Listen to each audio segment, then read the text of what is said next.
Let me give you an update on the numbers. We ended Thursday with 1,657. Over the weekend, we picked up 125 new cases. That brings us to a total of 1,782. Commissioner Helen Carlton Harris will speak a little more in depth, but we're about 38% of the Hampden County total. This is a big number that has come up now. The state has reclassified deaths, COVID-19 deaths, that priorly were not listed as COVID-19 deaths. So this has really jumped. We are now about 14% of the deaths, and God rest their souls, and my sympathy go out to each and every one of their families. 64 of that. The trend is 35 that are in long-term care facilities and 29 residential here in the city of Springfield. We had on the homeless testing, again, I'm very, very proud of everyone's efforts, and again, I want to thank Bay State Health Systems, and the President and CEO, Dr. Mark Kovat, is here, and he'll be speaking, and I appreciate their efforts, and Dr. Robert Ruse of Mercy Hospital, Trinity Healthcare, on the testing that they're doing at the rescue mission, and Bay State is doing for my Friends of the Homeless. The Friends of the Homeless, it's a clean sweep, knock on wood. 131 tested. Everyone has tested positive, which is great news, which really shows that the strategic tactical efforts we made ahead of time are paying dividends. The rescue mission, 37 out of 38, this is Taylor Street, tested negative. There was one positive, so being abundance of caution, 18 have been moved to the Echo Lodge in Northampton. We had a little, obviously challenging weather, and we look forward to getting them back to our triage area sometime by midweek. And I believe that the rescue mission will be looking to do some type of deep cleaning on their Taylor Street facility in a very near future. I'd also like to wish Commissioner Cheryl Clapprood happy birthday, buon compleanno, we'd say in Italian. She's 29 again and doing a great job. And I also very happy that one of our officers that was on a ventilator home and recovering, looking very forward to getting back to work. So I'm very, very thankful. Spoke to the officer again, and very thankful to that. Donations, again, from the private sector and the business sector and all other independent sectors. UMass, 600 plastic face shields were made for us. That was given to the fire department, Commissioner Calvi, and the thermal infrared thermometers. My anonymous source has come again, 7 more over the weekend. So thank you to the anonymous source. You know who you are, and I appreciate that. We still are in dire need of the thermal infrared thermometers. Any help is deeply appreciative as we wait for our orders to hopefully eventually come in. I'd also like to point out, and Pat Sullivan will speak a little more about it, the golf courses are open, Veterans and Franconia. I took the local option. The governor's edict was for private courses, but in conferring with my cabinet heads in our early morning meetings last week, we felt it was time to move forward, and he also relaxed the golf carts being used for anybody who has a medical or disabled challenge, but Pat Sullivan will speak to that. He continues to work on the reopening with the rest of the team on City Hall. We're awaiting direction from Governor Baker and Lieutenant Governor Polito, the advisory committee. I believe he'll be on at 1 o'clock today to see where this May 18th date stands as far as moving forward, so we're awaiting that. In the meantime, my staff, Tim Sheehan, Chief Development Officer, Solicitor Ed Pakula, Licensing Director Attorney Alicia Days, DPW Director Chris Signoli, and Commissioner of Health and Human Services Helen Carlton Harris continue to work together. We're working with the ABCC on the state level. We're already starting to work with restaurants that are looking to reopen al fresco. We assume it's going to be outside dining, so we're already moving ahead with those aspects. My Chief of Staff, Tom Ash, covered for me. I had to be at another meeting with the Lieutenant Governor's Advisory Committee conference call, and some talk of there, but we still need the guidance of possible regional type openings, but that is it's premature at this point in time. I did have the unique distinction, really sort of one-on-one with the United States Secretary of Commerce, Wilbur Ross, to be on with myself, Chief of Staff Tom Ash, and my Election Commissioner Gladys Iola, as we continue to work on census strategy and outreach that is so vitally important, not only for funding aspects, everybody needs to be counted, but also for congressional district seats. We don't want to lose any, so that was a unique experience. He had reached out. I also had a good event. Alice Kelly, 90 years old, young, COVID-19 survivor. And the family had reached out to me, and we did a nice vehicle parade procession by her house in Springfield, the proclamation, and family members and friends, and police and fire. So I thank Commissioner Calvin, I thank Commissioner Clapper. It was absolutely wonderful. 90 years old, and she beat this thing. God bless her in good health. Also, I have spoken with the Water and Sewer Commission, Board of Commissioners and Director, and I issued a letter to the editor late Friday, again, to be cognizant of the challenges that we're going through. We do have one of the best water systems in the country. We want to keep it that way, and that takes infrastructure investment, but we want to try to be fair, and obviously we always want to guard against the terrible issues that occurred in Flint, Michigan. So urging on federal type relief, working with Congressman Neal, and looking more on the senior discounts to be reasonable on any type of rate increase to keep our water system top notch. The Oasis Food Bank, John Foley at Central High School. I'm very thankful to John and Principal Tad Tokars and Superintendent Dan Warwick and Chris Signoli, DPW, and Commissioner Clapper, Police Department. We're now partnering with Sedesco, and 6,000 more meals were served. This Friday, we're going to be we're working with another partner. I believe it's going to be 2 gallons of milk will be handed out this Friday to all the families in need in the Springfield area, so we appreciate those efforts. On the police front, Commissioner Clapper indicates to me that she's still down 9. She had 2 warnings go out with officers on non-use of face masks, and they abided by it, and they actually took some face masks. We handed out a number of face masks also.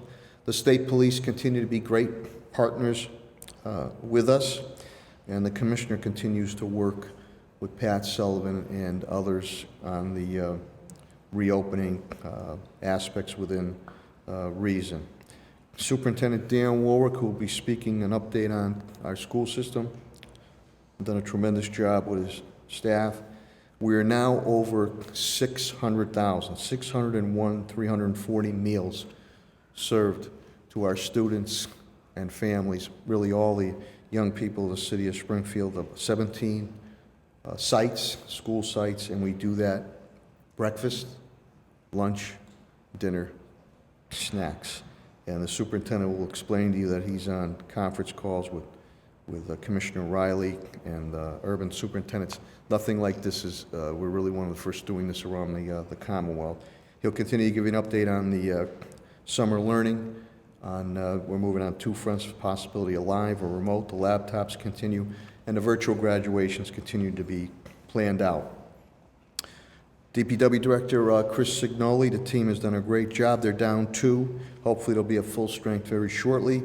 Yard waste trash is going well. The hazardous waste Saturday went well, and again, they continue to work on how we might be able to reopen Tapley Street. When I talk about these reopening here, as the governor does too, we have to be very, very careful on these reopenings, whether it's governmental or private sector businesses, because you don't want to move too quickly.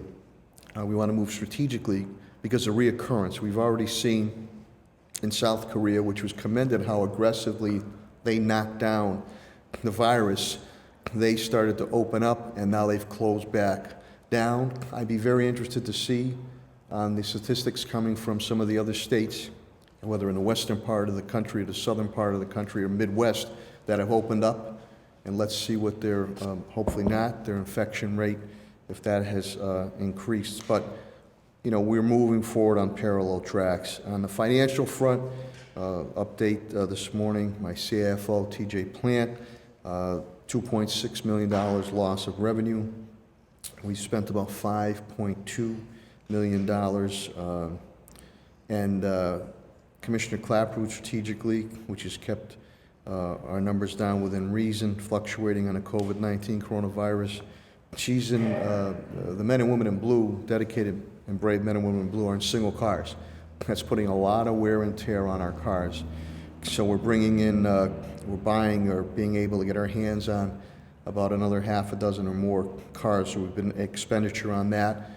CAFO TJ Plant was on a conference call on my behalf with the financial hierarchy of the state. Local aid, you have to be prepared for the worst, and if things get better, we'll be ahead of the curve. Anticipating a 28.3 local aid cut or reduction. That translates to $11.3 million. Director Tim Sheen will speak to you about the we have the CBG action plans, but as far as the prime the pump program we put forth, we helped out 108 businesses and small businesses and restaurants, and very strong percentage of minority-owned and women-owned businesses, 58%, nearly 60%, 21% minority-owned, 8% women, 29% combination minority and women-owned. We're very proud. Director Sheen had indicated before, we might elaborate a little more. If we're able to get our hands on another pocket of money, it will be used to get businesses that are now closed, to get them to the new normalcy and how they can reopen. So we're hopeful on that. Again, I mentioned with Pat Sullivan, he'll speak about the reopen. The golf courses, again, opened up slowly, but they did open up. We took I took the local option. And Bill Mahoney indicates to me, my HR and labor director, CDC, had sent it out this morning. They have changed some of the restrictions, and they're now indicating no 14-day quarantine if no symptoms are come across pertaining to first responders, healthcare workers, and essential workers, but you must wear PPEs. And in speaking with Commissioner of Health and Human Services, Helen Carlton Harris, we could narrow that down too if we feel. She indicates to me the CDC usually gives broad descriptions, advice on that. So as we continue to move forward, I want to once again thank all the residents and the business community of the city of Springfield for your patience and understanding. I want to thank my cabinet heads down the rank and file who have been tested and true for all their continued efforts 24/7 around the clock. Commissioner Calvi, by the way, too, he is just down. I didn't forget your BJ. Let me, because they fought a difficult fire Saturday. Commissioner Calvi is down one. They did a tremendous job on Terrence Street Saturday.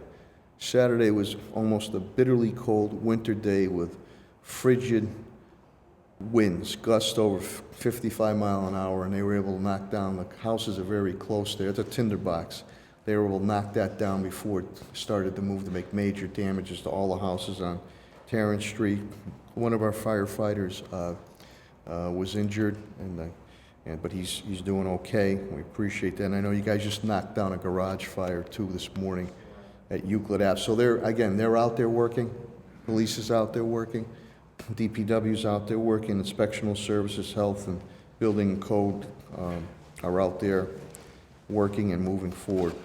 But the patience and understanding of the residents and business community is deeply appreciative. I think Helen Carlton Harris will speak to you a little bit about its mental health month or week, but right now I think every day has been a mental health day, and you need to be cognizant of that because whether young or wise in years and wisdom, it's been a long haul right now, and we're starting to see some light at the end of the tunnel, but we have to stay ever vigilant, and that's extremely important. So we'll see what the Governor Baker and Lieutenant Governor Polito's advisory committee have to say possibly today. The stay-at-home orders are going to May 18th.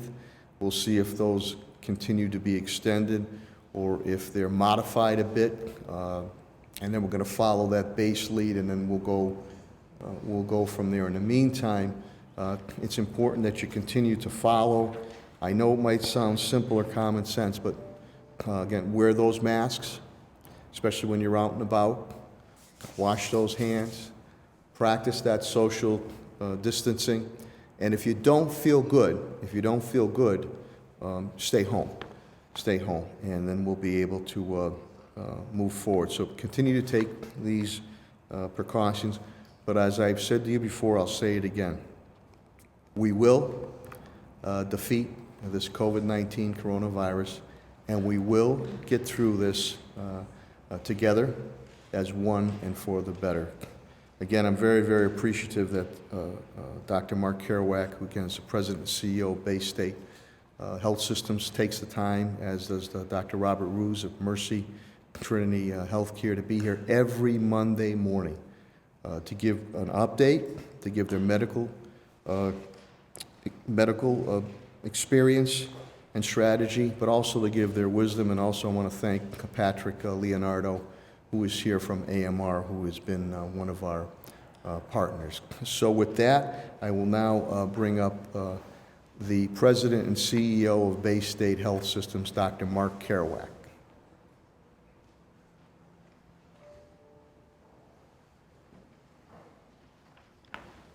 Good morning, everybody, and again, thank you, Mr. Mayor, for your leadership in this crisis and for the close working relationship we have with Commissioner Harris and with your whole team, something that predated the COVID crisis but has gotten only stronger as a result.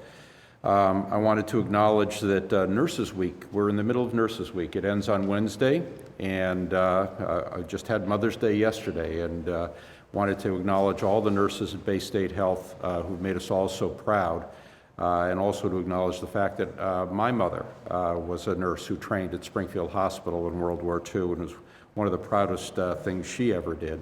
So it's something I always reflect on when the 2 weeks sort of overlap. As far as the numbers at Bay State Health, we have diagnosed nearly 1,400 cases since the onset of the epidemic. The inpatient census has been declining steadily, now into its 5th week. It had come down for a few days into the 80s. Just yesterday popped up over 90. I don't know if that's a blip or a trend, but we keep a close eye on these things. And consistently over the last 10 days, we've had fewer than 20 patients in our critical care unit. Very good news, we actually received, as a result of a national distribution, our first doses of remdesivir. That's an antiviral drug that's shown some activity against COVID-19, given to some of the sickest patients. As part of a state distribution, we have enough to treat up to 20 patients, and these would be reserved for individuals who are sickest with the disease. It's fascinating to me to see that now just 5 months into this epidemic, we have a drug that has some effectiveness. In HIV, that took 5 years. And so things are moving very, very fast. The important thing to remember on these antiviral drugs is that as we begin to get experience with the sickest patients and give them to patients who are less sick, they often have even increased effectiveness. Not only do they make the patient better faster, but they also reduce the viral shedding and reduce transmission. So it's a very optimistic development. We're continuing as a result of our declining caseload to reconfigure care areas. We've got a couple of units just opening this week after a week of being closed down for deep cleaning. Important for us to keep separate the areas where we care for COVID patients and those who are in for other problems. We're still, unfortunately, not allowing visitors and asking everyone who comes into the building to wear masks. The cases for people with other conditions who had been waiting some time are oftentimes not able to wait any longer, and they're beginning to come in increasing numbers. And the news, as I mentioned last week, is don't wait. If you have symptoms of something else, we will keep you safe when you're in Bay State Medical Center, and it's not safe for you to stay home if you've got a serious problem. We're awaiting Department of Public Health guidance on when to open some of the more routine kinds of care. And interesting to me, in our outpatient practices now, over half of the visits that we're conducting are happening as a result of virtual visits, telehealth as it's called. We are testing now in 4 different sites in Springfield. That's in addition to 3 sites in Greenfield, Westfield, and Ware. The concentration of cases in Springfield is consistent with where the great majority and great burden of the cases are, but also it reflects our concern about the potentially vulnerable high-risk populations within the city. We're also helping 5 skilled nursing facilities, nursing homes, test their individuals. We are anxious to continue to push the limits of testing. We're not yet at the point where we can test asymptomatic patients on demand, but that is our ultimate goal. Right now we are testing symptomatic individuals, first responders, healthcare workers, and have added people who are asymptomatic contacts of known cases. Interestingly, on the testing front, just last week, the first antigen test was approved for COVID. Up until now, we've had this sort of cumbersome, complicated testing where we're looking for the genetic material, the RNA of the virus. Being able to look for a protein of the virus is much simpler, much quicker. It can be done in just 15 to 20 minutes. And it's the way we, for example, look for flu or strep when you come into the doctor's office. And having that kind of a test available would really be able to accelerate the extent to which we're able to do testing and make it much less of a cumbersome thing where people have to gown up with PPE, et cetera. We're continuing to reach out to some of the vulnerable populations I mentioned before. We've put together a team that includes our diversity and inclusion leadership, our translator services, the Public Health Institute of Western Massachusetts, and some of the providers who are bilingual to reach out. Initially, they had done a terrific job with the Russian community in Westfield. As you know, Westfield was kind of a hot spot a few weeks ago. And now are reaching out to the African American and Latino populations in Springfield. We've got a bit of a leg up on this because there are 40,000 vulnerable individuals who are cared for in our health centers and in Caring Health through our Medicaid ACO. But we're reaching out to local opinion leaders, community leaders, pastors, et cetera, to make sure that the messaging to these communities is appropriate, is in a language that they're comfortable with, and will help to reinforce some of the ideas that we've been trying to get across around social distancing and protecting people with chronic illnesses or the elderly. I want to just say a quick word about the work I've been doing on the Governor's Reopening Advisory Board. As the mayor alluded to, that report is due out on May the 18th. We're still hearing via Zoom meetings from a variety of key stakeholders. I think I've become the king of Zoom meetings with over 50 of them in the last week or so. But it includes not only the industry sectors, but regional leaders, unions, minority businesses, community development corporations, child care providers, et cetera, all of whom are coming forward to make their case about how and when they should reopen. We're taking a careful look at many of the other states and also listening to businesses themselves that often have ideas through their own associations or national chains about how they could open safely. Clearly, there is a risk to opening. I think everyone expects that as we sort of open things up a little bit, there will be more cases. But I also believe there's a risk to stay closed. There are health effects of economic inactivity, not to mention psychological effects, so that there really are no free lunches here. The governor made it very clear that he's committed to a phased approach, which is to try to start with some low-risk things first, pause to see if there's any effect on the disease burden, and then to begin more high-risk activities or moderate-risk activities after that. It is very clear to me that, at least in Western Mass, we have the hospital capacity to do that kind of opening. Certainly in the Berkshires and the Cape, they feel the same way. But Boston is still pretty much near its peak, and it's not clear to me if the governor is going to look at the state as a single block or as a region-to-region kind of situation.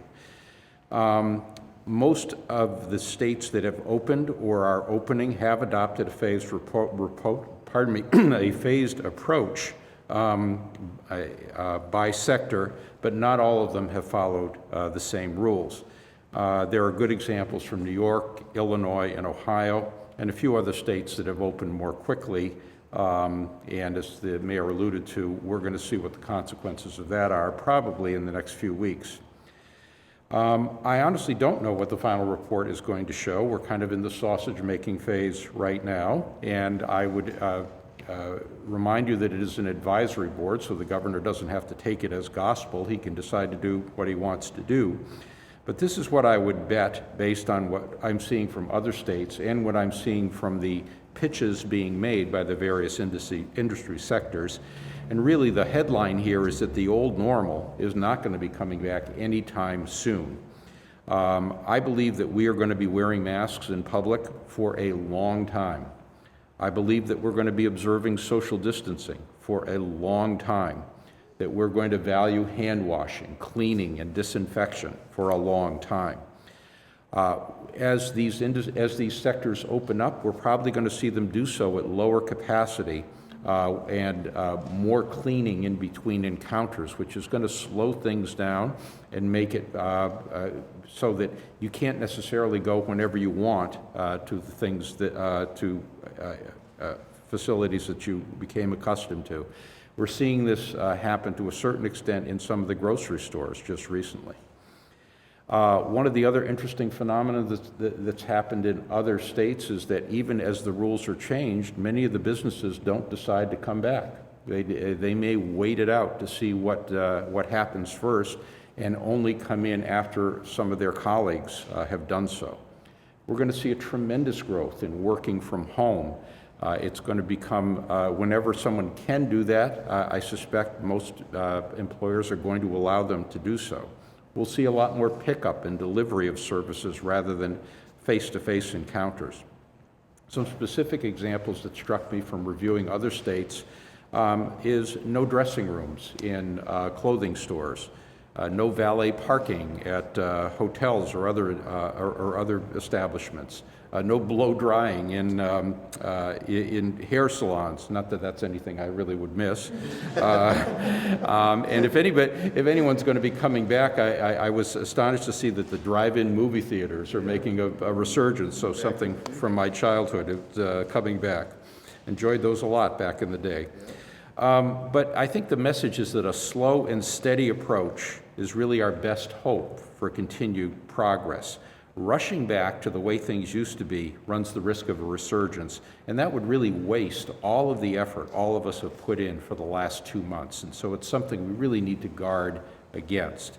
And as the mayor alluded to, even model countries like Germany and Korea that basically had ample testing and did social distancing very well and now have started to ease up, have had to backtrack a little bit. Some of the bars in South Korea had to be closed down. Some work establishments in Germany had to be closed down.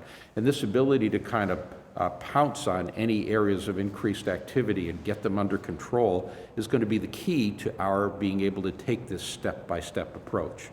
So I would not be expecting any quick go signal or starting gun on the 18th. But rather, we're going to be keeping up our practices as we gradually ease into a new normal over the last few months. With all that said, this pandemic, like all pandemics before it, will come under control. It may or may not become a minor part of normal life going forward. But with the passage of time and hopefully with better treatments and vaccines, we will basically get on top of it and get back closer to the way things used to be. So thank you for the time, Mr. Mayor. I appreciate it. Thank you, Dr. Kerouac. Thank you very much, Dr. Kerouac, and thank you for your service on Governor Baker's advisory committee with Lieutenant Governor Polito. But we're going to move forward. We're going to stay the course, but we have to be ever vigilant that we don't want to move too quickly. I just want to clarify, I think I said it, but just in case, on the testing of the homeless individuals, okay, yeah, it's 131 that were tested at the Friends of the Homeless through Bay State were negative. So that was positive news, let's put it that way. So they were negative. Now I know why you were nodding like this, Audrey, like that, from ABC 40. And Mercy, which is tested Springfield Rescue Mission Taylor Street site, 37 out of 38 were negative, which was good news on that. And on the legislative front also, again, we do our weekly Zoom meetings and calls with Chairman Neil Ritchie, who's been my federal conduit. And again, that bill that he's putting forward we're very hopeful. He continues to push for the state, but it's specifically push for local aid, probably through the conduit of CDBG, which is extremely important. And he's also pushing, as you know, for the hospitals, which is very, very key. And then today at 1, I've been invited to be on the Black and Latino Chamber caucus group that's chaired by my state rep, my friend, State Representative Carlos Gonzalez, on our continued economic development initiatives. So we look very forward to that, what we've been able to accomplish. With that, again, we're very lucky and I'm very pleased and honored, besides Dr. Kerouac, to have Dr. Robert Roos here, who is the Chief Medical Officer for Mercy and Trinity Healthcare Systems, and he will give the perspective of Mercy. And again, with Bay State and Mercy, we've worked really hand in hand together to make sure that they could handle potentially any surge that might or might not happen. Because we learned from other areas across the country and across the world that when you didn't work hand in hand with your medical facilities, good news didn't come from there. So without further ado, the Chief Medical Officer of Mercy, Trinity Healthcare, Dr. Robert Roos.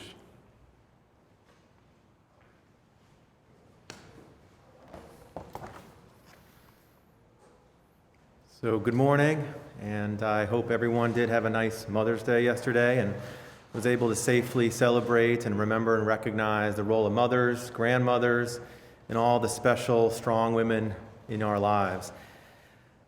Even if the celebrations were a little bit different this year, I don't think there could be a more appropriate time to recognize the love, the strength, and the resiliency that comes from mothers amidst a pandemic.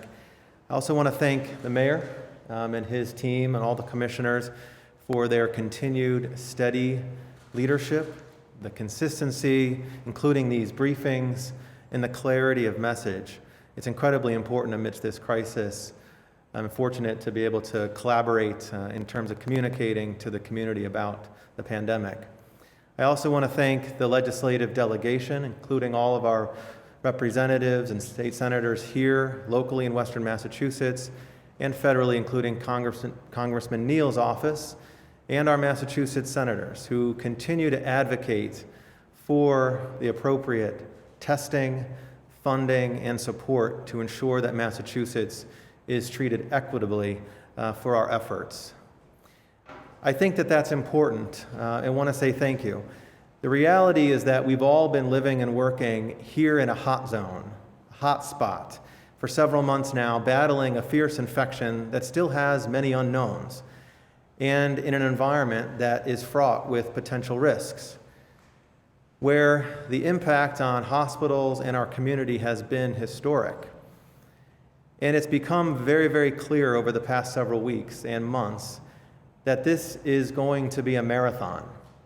This is going to be a grueling marathon that impacts people's psyche, their physical health, and their spiritual connectedness. This is not going to be a sprint. This is not going to be over soon, and it requires our continued diligent attention. So the focus at Mercy Medical Center and affiliates remains on three simple tenets. First, that safety is our top priority. And second, we are focused on a successful recovery for all of our patients and our community. And third, to take care of yourself and your health and well-being throughout this. This morning at Mercy, over the past week, we too have much good news to share. It seems like we've turned another corner in this race. Last week when I spoke to you, we had seen a slight uptick in hospitalizations in critical care patients after several weeks of some gradual decreases. But this week, we successfully discharged more patients with COVID than we admitted, and our numbers were back down. Today, to their lowest totals yet. We currently have 29 cases of confirmed or suspected COVID patients admitted to Mercy Medical Center, which is our first day of under 30 since well before our peak. This represents less than 1/3 of our inpatient medical surgical volume and only 16% of our total inpatient census across the system. That's another positive sign. We've also now performed 6,832 tests with 1,924 positive and 4,876 negative. And our percentage of positive tests continues to decline. With yesterday, it was down to 12%, with 6 consecutive days less than 30%, and week over week has slowly started to decrease. Another positive sign. Over the past few weeks, we've also seen our emergency department volume slowly increase, which is a sign that some patients who are realizing the importance of seeking emergent care for those urgent issues and chronic health conditions that might be suffering an exacerbation of their illness. We know that there are patients for whom evaluation and treatment is essential, and delaying care could impact their health or their safety. And so, with putting safety first, we've implemented many safeguards at Mercy Medical Center and throughout our system to ensure our patients and providers that the risk of transmission is virtually non-existent and the environment remains one of safety and healing. As mentioned last week, we've established COVID-free zones, including our main entrance at 299 Carew Street, walkways and elevators, and entire floors for patients to receive care without any concern of having patients with COVID or symptoms of COVID. We have COVID-free operating rooms, waiting rooms, an entire 5th floor of patients where there would be no COVID patients and as a COVID-free zone. We've also implemented enhanced screening, universal masking, vigorous cleaning throughout the facilities, and testing of all patients prior to procedures and in other inpatient areas. These efforts could not be done without incredible collaboration on behalf of many, many folks. And I also want to thank our great Trinity Health supply chain teams who all along have continued to ensure that we have the adequate personal protective equipment for all of our colleagues at all times, including gowns, gloves, eye protection, masks, and respirators. In regards to the lab, we've continued to expand our testing, and we are looking to expand further in the coming weeks to potentially include serologic testing for antibodies, once there is clear evidence around the science behind the testing and the guidance of how to interpret them, of which there are studies that have been published in the last few days, so we will be looking to update our guidance shortly. In regards to treatment, at Mercy and throughout Trinity Health of New England, we continue to be able to utilize and study the effectiveness of convalescent plasma, which has shown some early promising signs. And we too were also allocated a small supply of remdesivir for the use of patients at Mercy Medical Center through the federal distribution now that it has gained the emergency use authorization. And just hot off the presses, a few days ago, a study was also published that showed some successful signs of using 3 different antiviral medications that are commonly available and used for other conditions. That study showed that those medications in combination for certain patients can reduce the duration of symptoms, reduce the length of stay of hospitalized patients, and ultimately reduce the time it takes to get to a completely viral-free state, or one at least in which the virus is not able to be picked up on tests. So we're evaluating that latest research now, and we'll look to incorporate those recommendations into our treatment as we continue to innovate at Mercy as well.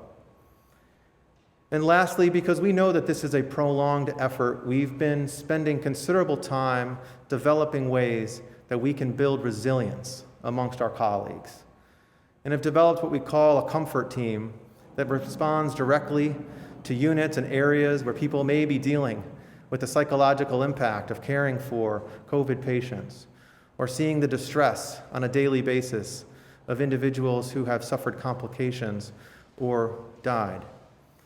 We now are providing support directly over the last several weeks with behavioral health teams and other supports to our colleagues to ensure that they have the support, the skills, and the strength to continue on throughout this for months and potentially even longer. And we also take a moment out, which I think is important, to recognize the joy that comes with much of this work and throughout this pandemic. So even amidst the darkness, we find those moments of light. And every week, under the leadership of our Chief Nursing Officer, Darlene Cunha, we've pulled together colleagues with extraordinary talents to sing songs of uplift and inspiration in our lobby where we can enjoy at a social distance. Our emergency department chief, Dr. Kenton, sang "Stand By Me," and one of our ER nurses, Kelsey Methy, sang "Hallelujah." These are truly inspiring moments, and we look to celebrate and recognize those too whenever we can. And so, while we do not expect there to be a post-COVID period anytime soon, and certainly not until there is a safe, effective vaccine, none of this will stop us from supporting the recovery of our patients and our community. We at Mercy remain ready and prepared to care for all of your needs. We're open for your essential and critical healthcare needs, so please do not delay. As has been said before, do not delay talking to your primary care provider, your specialist, or your surgeon. We have the beds, we have the safeguards, we have the testing and the supplies that you need. We will provide safe care to everyone. Please continue to do your part to take care of yourself. We have a long way to go, and it will be different, but we will be stronger and healthier together. Thank you. Thank you, Dr. Roos. Thank you, Dr. Roos. I'm not going to break into singing "Stand By Me" on it, but to all our doctors and nurses and everybody involved with the medical establishments, thank you for what you continue to do at Mercy and Bay State. You know what? And other heroes.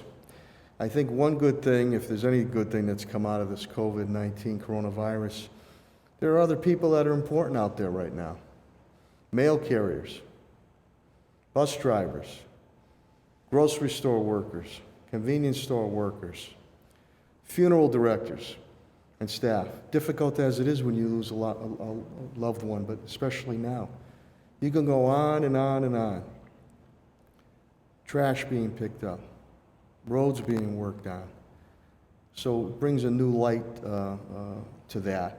And I also, Dr. Roos mentioned the state delegation. We have our meetings every week on that, and we met specifically with Senator Lesser and Senator Welch Friday afternoon, and we thank them for their continued efforts.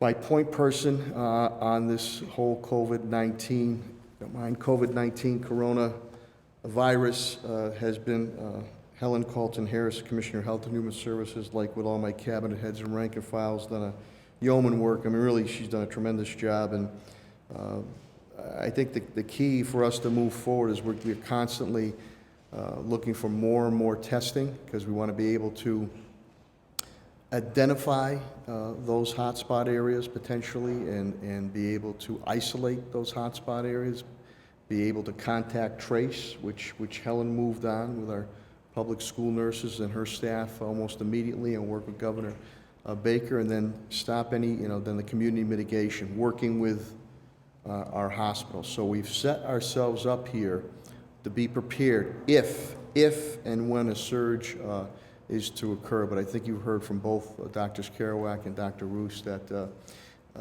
we're starting to see some light at the end of the tunnel, this is a little bit of a longer haul until we get a full-fledged vaccine, though the drugs that both Mercy and Bay State are getting now are showing some hope. So Commissioner of Health and Human Services Helen Calton Harris will give her update, and I deeply appreciate her efforts. Helen Calton Harris.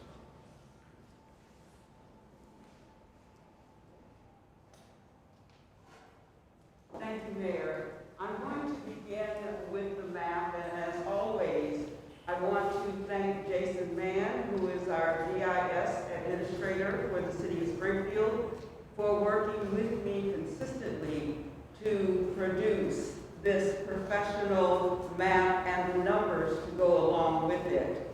And so we continue to see in those zip codes that we have always talked about some increase as far as the positive cases are concerned. However, if you look up here, you can also see that there is a cluster that is beginning. And so that's important, because as we look at the city of Springfield and where we see positive cases, we want to make sure that we're understanding where those clusters are in the city. When I spoke to you on May 4th, I told you that we had 933 individual locations in the city where a COVID positive was reported. Today, I am telling you there's 1,118. That is an increase in the number from last week of 192. So what's happened in a week is we've seen 192 separate locations added that are COVID-19 positive. That's important, but it's also important to acknowledge that each one of these COVID-19 positive cases probably has an average of 3 contacts that go along with that individual, if not more. And so this is just the raw data, the raw numbers, but it does not speak to the community spread and the community impact of community spread, which is why when the mayor talks about the importance of contact tracing, the importance of testing asymptomatic and symptomatic individuals, that we believe is going to be critical to safely reopen if we don't have a vaccine that is in place. And I know around the world, individuals, scientists are working on a vaccine. So I think this picture really gives you an impression of the COVID-19, but it doesn't tell you the community spread that's out there, which is what we want to make sure we are controlling, or at least acknowledging and understanding where it exists. So the 1,782 positive cases that we currently have in the city of Springfield comes down to 1,118 separate locations, which is important.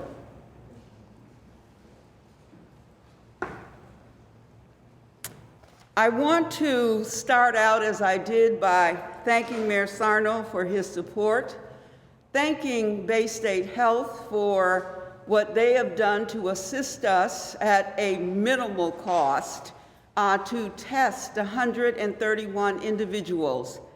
I want to thank Mercy Medical Center because we have been their partner in delivering health services to homeless individuals since 1984.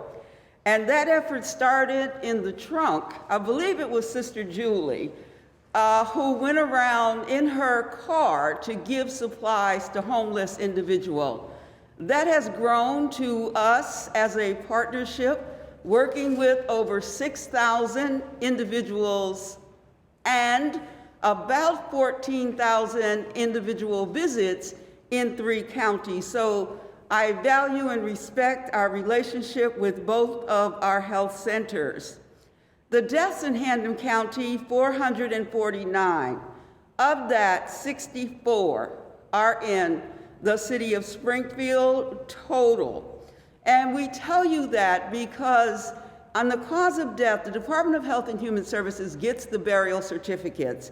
The burial certificates say causes of death, the individual's name, causes of death. Many causes of death had already been classified as COVID-19. However, we are now also recording on our certificates the underlying causes. It is those underlying causes that are all coming back to say COVID-19. And that number right now is 64, which is, as the mayor indicated, 14% currently of the population in Hampden County. When we talk about causes of death, and the mayor has alluded to this, I stand here and give you numbers. Each individual whose family is represented by a death understands the wrenching heartache of losing a loved one to COVID-19. And it's even more difficult because you cannot, in many cases, take the time to mourn with the family because of social distancing. And so it is important to acknowledge from our perspective, our hearts do go out to you, and we recognize that a loss, no matter what the age, is a loss and a gap in a family chain. I also know that there are bodies, unfortunately, that have not been claimed. And that is also heart-wrenching. And so we need to understand that this disease, this COVID-19, has really ravaged communities, families, in ways that none of us could even begin to understand. The masks, we have issued guidance on May 6th so that everyone understands the rules and regulations about wearing masks. For the most part, we have followed the governor's guidance. We have done what was necessary to put out our own regulation so that everyone can have a copy of that and can know that from the Board of Health, we have issued the regulations, and we're doing this to keep each other safe, to keep each other in a place that we can get through this together. Please wear your face covering. We say mask, we say face covering. It does not have to be a mask, but cover your nose and mouth. And please do that for yourself. Do that to keep your excretions from other people, but do it for those individuals that you love who may be in your environment. I want to thank the businesses that have complied. I, on Thursday and Friday, visited Walmart, Lowe's, Food Zone, CVS, Big Y, and some smaller stores as well. I did that personally because of the calls that I get who say they're not following the rules and regulations, not particularly those stores, but across the board. The residents will call and tell me when they are concerned about a store or an establishment. And so I went with 2 of my staff on Thursday and Friday, and I found, for the most part, our stores are complying. So I want to say thank you. I want to say keep up the good work, because we need you to enforce the face covering regulation. It's also important to acknowledge that there were a few individuals in stores who did not have face coverings. And what I did was introduce myself. I gave them my card and I said, this we are asking you to do. So we are doing the education and informational sessions that we promised. However, as we continue this work together, we will begin the process of issuing the fines that we're able to do. We know that the stores are going to comply. So I am very much appreciative of what's happening to date. I also want to thank the residents as I drive around. I see your face coverings and I thank you, because that means that you care deeply about yourselves and your family. I have received several calls over the weekend at my home to ask about children and this pediatric multi-system inflammatory syndrome. And I can tell you that I don't know. I think that this is still being investigated, and if there are questions, I would recommend you call your pediatrician, call your primary care provider. If your child has a high temperature lasting over 5 days, swelling in the hands or feet, redness of the eyes, swollen neck or glands, cracked lips, those are some of the symptoms that have been expressed around the children. I think it's 75 or 82 in New York that have had, that they are thinking COVID-19 is related to their children's health. So call your pediatrician, call your primary care provider, get advice. There are individuals who want to be helpful, and your children, I'm sure, will know that you are looking out for their health, and we encourage you to do that. This is Mental Health Awareness Month. Mental Health Awareness Month has been observed in the United States since 1949. Mental Health Awareness Month really is about saving our mental health. COVID-19 is stressful to you and your family. It is normal to feel overwhelmed, sad, anxious, afraid. It is important to acknowledge that you have these feelings. And it's okay not to be okay. Because I think many times we, as a society, particularly around our mental health, really try to play down what we're feeling. This is something none of us has ever faced before. So it's okay not to be okay. You may feel distress, you may feel trouble sleeping, but please remind yourselves of the strength that you have. And that's really important as well. Stay connected to your friends. Use the social media to stay connected. Please go outside and walk, run, whatever it is you can do to help yourself just feel as though you're okay. What I do, what I love to do is journal. I write things down every day. I write down how I'm feeling. I write down how I'm moving forward. I write down how I'm thinking. And what's important about that is I don't have to play that tape in my head every day. When I write it down, I can take it, look at it the next day, and acknowledge that's how I felt. So those of you who need something to really help you work through, start, if you don't already do it, start writing down your feelings and then saving them, because I promise you, when we do get through this together, you're going to go back and look at those notes you made, and they're going to be very helpful. So journal. It's important that we support each other, elderly, our children. This is different. And this month of saving our mental health, that's going to be important. I've told you that health is physical, emotional, and spiritual. So it's important for you to do what you need to do to feel okay, and acknowledge that those feelings that you're having many times are very normal in what is not a normal situation.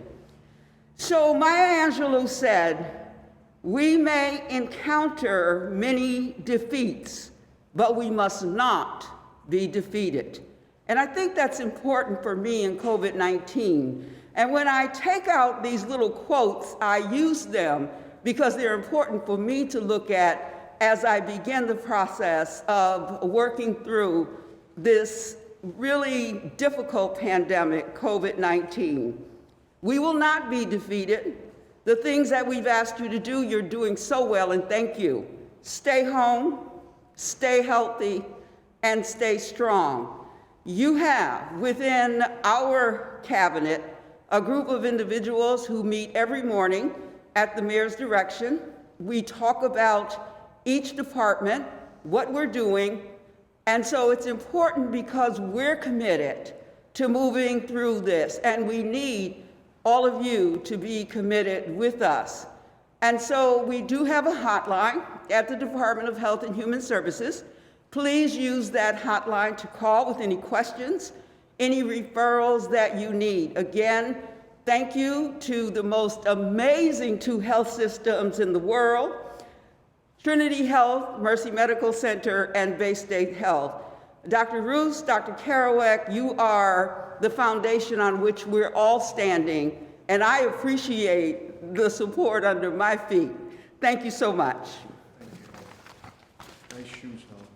Thank you, Mayor. That's why I come to work every day. That's why she's the elegant and eloquent one. She had some great-looking shoes, Commissioner of Health and Human Services. And you know what? Besides all the expertise you hear from our medical officials, whether Dr. Kerouac, Dr. Roos, or Commissioner Helen Carlton-Harris, mental health. And don't take things for granted. And with adversity, builds character. And maybe jotting those notes down, making that journal. You can look back when we will defeat this COVID-19 coronavirus and say, well, I remember that, and we were able to get through it together. So that's important to do that. Getting through it again and being versatile is our superintendent, Dan Warwick, as we look to continue our remote learning aspects of educating our children, feeding our children, graduating our children, and also grading our children. So without further ado, Superintendent Dan Warwick.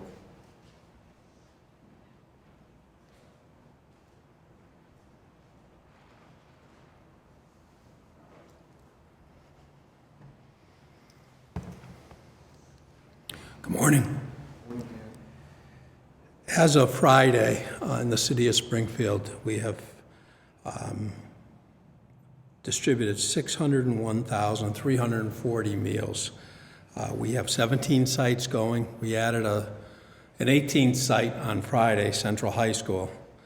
Distributed 6,000 more from Central High School in conjunction with another food distribution. But we have 17 sites located in all of the neighborhoods, and that has been going very well. Again, we do breakfast, lunch, dinner, and a snack to every family, and on Fridays we distribute for the weekend. We're moving forward with our academic team, reaching out to all of our families with our remote learning plan. We still have computers available to any family who hasn't accessed that yet. Again, they can pick it up at their local school, or we will deliver it to them if they simply call the school. We put forward a grading policy, credit, no credit, for all of our students and families so they understand what the expectations are. And again, they're centered around participation at this juncture, everyone doing what they can. Our scheduled last day is June 19th, which we'll be adhering to. And we are in the midst of planning a summer program. It's going to be very important, especially this year. We've expanded our summer programming every year, but given the learning loss that I think has been experienced, we're making sure we're planning a robust summer program. We're working with the commissioner very closely, planning both a live and a remote program, understanding we may not be able to execute a live program, but we'll at least have a remote program if we're not able to execute a live program. We're also working with our high schools, planning senior activities and appropriate virtual graduation activities. So the department's been very busy trying to engage all the families. Where families haven't participated yet, we have teams from every school reaching out to those families and encouraging them to participate and providing the support to the families. As the mayor said earlier, and Helen, the mental health issues, we're trying to reach out to families with our counselors to address all of those issues that are coming up also. Thank you. Thank you, Superintendent Moore. Thank you, Superintendent Moore. Dan, you and your team have done a great job. We appreciate that. Now, on the public safety front, I'll first bring up Police Commissioner Cheryl Clapproot, and she will give an update. And again, I deeply appreciate all our brave and dedicated men and women in blue for what they're doing day in and day out. They have a tough enough job as it is, but to do it with this age of COVID-19 and coronavirus, they should really be commended. Springfield Police Commissioner Cheryl Clapproot. Thank you, Mayor. There are days I feel like I'm 29. You look 29. There are days when I feel much older than what I am also, but I think that comes with the territory. That's okay. As the mayor said, we're 9 down because of the COVID virus. So far, Springfield's had 22 officers who have tested positive. 16 of those 22 are back to work. As mentioned, we are in one-man vehicles, and so even some of the officers who have come up through the ranks and are used to two-man cars are still feeling a little bit uncomfortable with being in one-man cars and ask, when we get together, sometimes we send 2 one-man cars. They get together on a call, and they're asking about that if we get together anyway. But my feeling is it's a lot different getting together as 2 officers on a call for a few moments maybe, or outdoors and maybe not indoors, than it is to have these officers ride together for an 8-hour tour, breathing the same air in a cruiser and eating together and talking together. So as the doctors mentioned, I also plan on continuing this probably throughout the summer with the one-man cars. And as you can imagine, we're taking a toll on these vehicles. Some of the vehicles weren't in use for an 8-hour tour. They were parked at a school or in a park, and now we have them out and going and on patrol. So we're going through our fleet. So I'm grateful for the mayor and the CFO, TJ Plant, for coming up with some funds so that I can replace some of the older cars and keep the guys out there in the one-man cars. It is also National Police Week this week. National Police Week pays special recognition to law enforcement officers who have lost their lives in the line of duty for the safety and protection of others. Unfortunately, during my career, I worked with and knew very well 3 officers who gave their lives in the line of duty: Officer Scavina, Officer Beauregard, and Officer Kevin Ambrose. I knew on a personal level and worked with them day in and day out. They sacrificed their lives for others. On Wednesday, we usually have a ceremony out front of the station at 130 Pearl Street where we honor those who had given their lives. We usually have all the families of these officers out front. We know that that is pretty much impossible to do this year, but we will not let it go unnoticed. We will do a ceremony to the best of our ability. We will have officers file by and salute that monument. We will lay a wreath at that monument, and the officers, when they get in their cars, will come back around with the overheads on. So we will Facebook Live that ceremony so that those who have loved ones there in the monument and those who usually come every week will be able to pay tribute. We are rearranging the lobby and we're getting ready for some sort of a reopening. It's difficult to do. We have kept 130 Pearl Street pretty free of anybody coming in, walking in, and mixing in with the employees. My concern is keeping my employees safe and obviously keeping those of the public who need to do business safe. So with working with Pat Sullivan and maintenance, we're looking at putting up some plexiglass and having people stand 6 feet apart so we can begin doing again some of the permits and some of the LTC license applications that people need to get back to applying for so that we can keep those going. So other than that, other than the 9 officers out, and we're just so grateful that the one officer who was serious at times and critical at times is now out of the hospital and recovering at home. And thankfully, none of the other officers had anything that serious. They did recover at home. And I think it's due a lot to what we have done, so we will continue to keep separated. We will continue to work out of 5 different locations. We will continue to use the one-man cars. I thank the public and businesses for complying with the order to wear face masks. As the mayor indicated, we have only issued 2 warnings.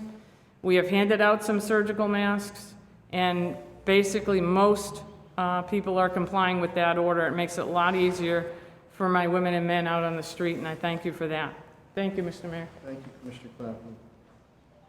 Thank you, Commissioner Clapper, and happy birthday again, Bono Compliano.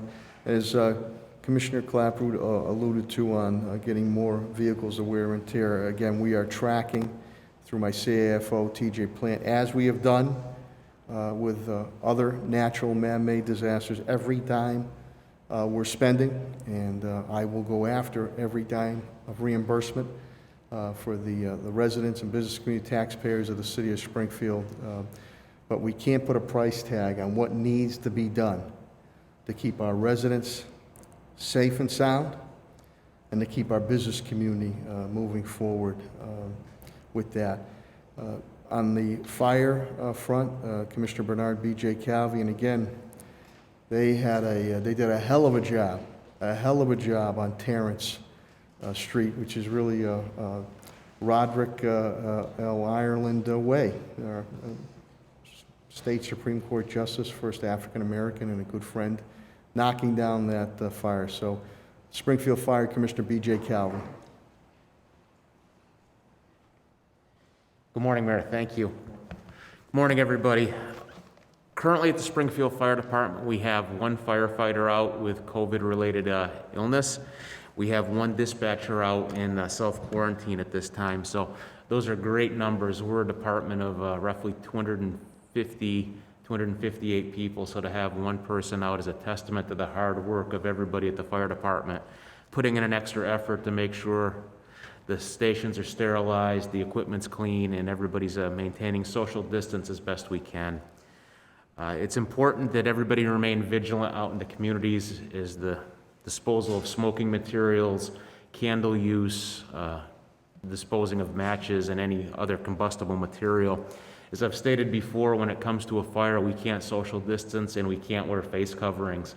If you get the flying brands or embers going around, the last thing you want on your face is a paper mask that's going to possibly come in contact with an ember and catch on fire. So when we go to fires, we don't wear our face coverings. So if everybody could pay special attention. The mayor alluded to a fire we had over the weekend on Terrence Avenue. That was a fire that came in, was a second alarm on arrival. First company on scene had the main fire building fully involved, which was rapidly spreading to 2 adjacent houses and 5 automobiles. The guys, men and women, did a great job getting that fire knocked down. We were out for about 2 hours on that fire, and we only had 1 minor injury. 1 firefighter received radiant heat burns from the initial attack and extinguishment of the fire. We've had several other smaller fires over the last week. We believe 2 of these have been for careless disposal of smoking materials, as was the fire on Saturday. So everybody needs to be vigilant when you're throwing away your discarded cigarettes. Make sure they're out fully before you throw them in an ash can or in a trash container. Everybody just needs to be careful on that, and thank you very much. Thank you, Commissioner Calvi, and Commissioner Clapperud alluded to Police Memorial Week. Memorial Day is right around the corner, and depending on what we can or cannot do, we will definitely make sure that we honor our veterans as we do here at City Hall on a Friday noon event, and even making sure we never forget the ultimate sacrifices that our veterans have made so we can lead the lives we lead with the Monument Way we have that Pat Sullivan and his team do a great job. So just to, no matter what, we'll be honoring our veterans. And speaking of that, I know he's proud Air Force, and his son is a captain too, is my director of DPW, Chris Signoli, and those men and women, they're out there picking up that trash, picking up the yard waste, hazardous waste, street work being done. So when you see them, give them a little bit of a shout out, give them a thumbs up, give them a cheer. DPW Director Chris Signoli.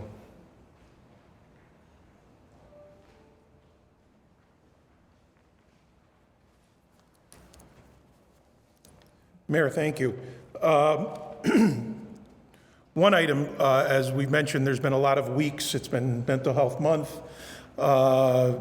Basically, every department's had their time.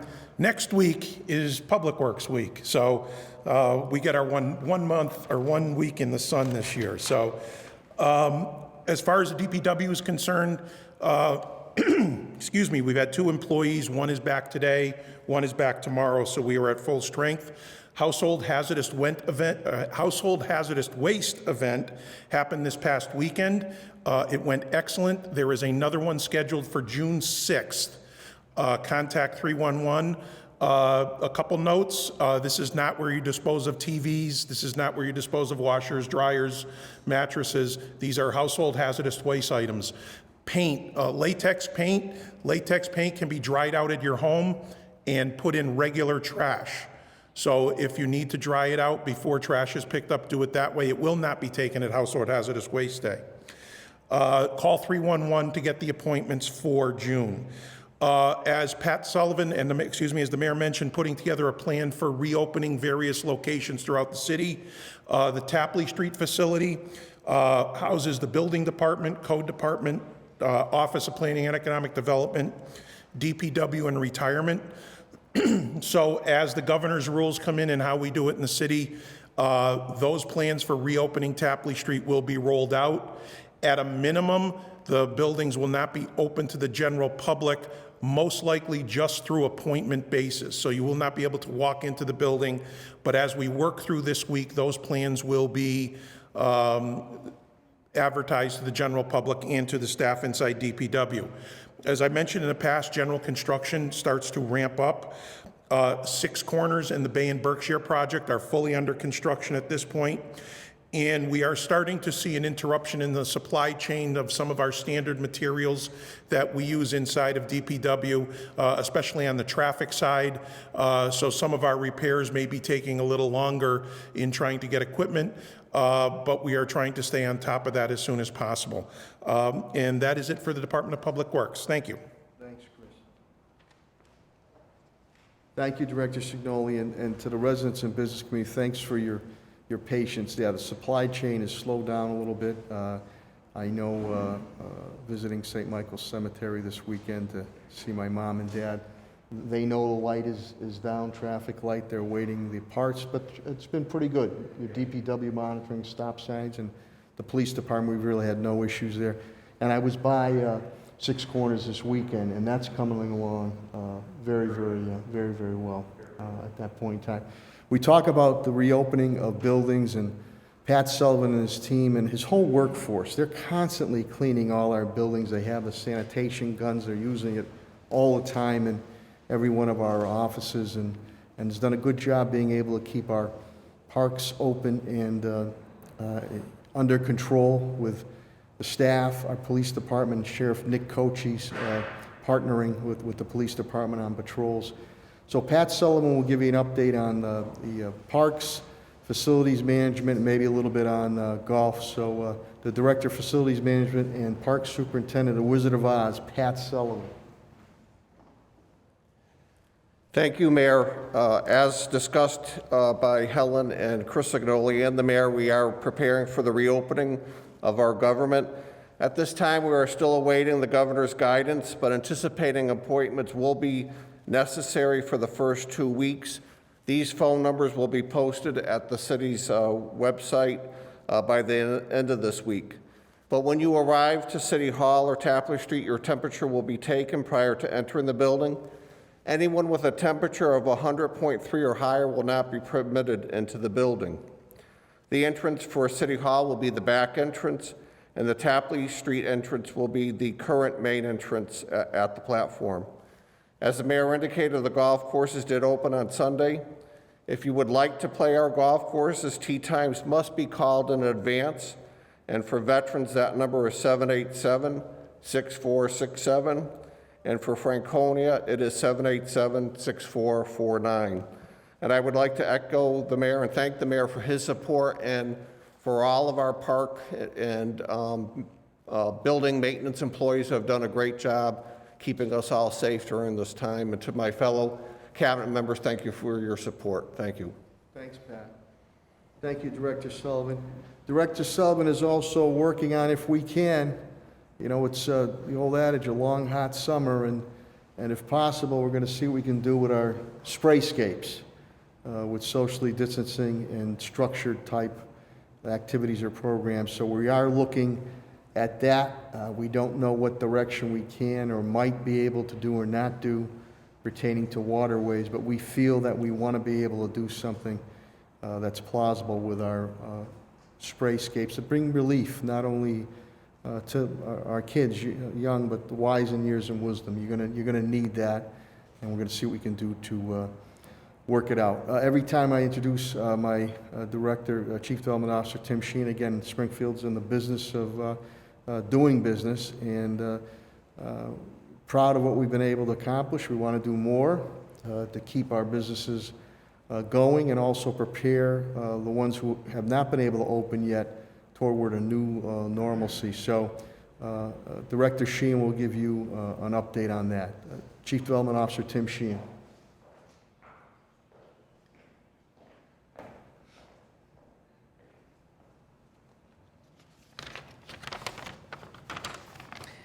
Thank you, Mayor.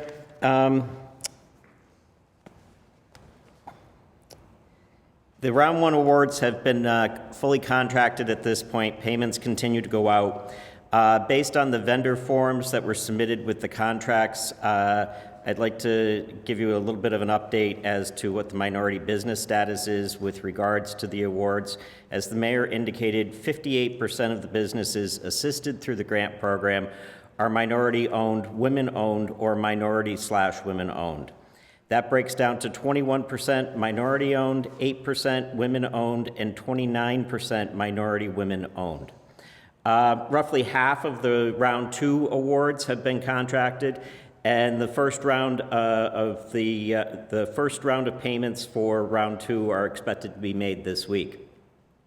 Once contracting for that round is completed, we will report out again the minority business status for that round as well, and the total jobs maintained by the businesses and the low moderate income positions that were retained via the grants. We encourage those small businesses based in Springfield that are having economic difficulty to contact us at 413-787-6020 so that we can discuss the resources that might be available to you and your business. We want to be a conduit to the resources that are out there for you, and then work with you to the degree possible to keep your business open and or emerging back into business as the public health orders are lifted. Last Friday, there was a Facebook public meeting on the roughly $2.3 million of CDBG's coronavirus funding action plan. It's expected that that plan will be advanced to HUD this week for final approval. The plan has a significant focus on public services with emphasis as well on economic development, public health, and housing assistance. Additionally, the city is advancing its normal annual entitlement CDBG grant of roughly $4.7 million to allow that funding to be available to the city as early as July 1st. It's expected that the CDBG annual plan will be filed with HUD before the end of this month. Thank you, Mayor.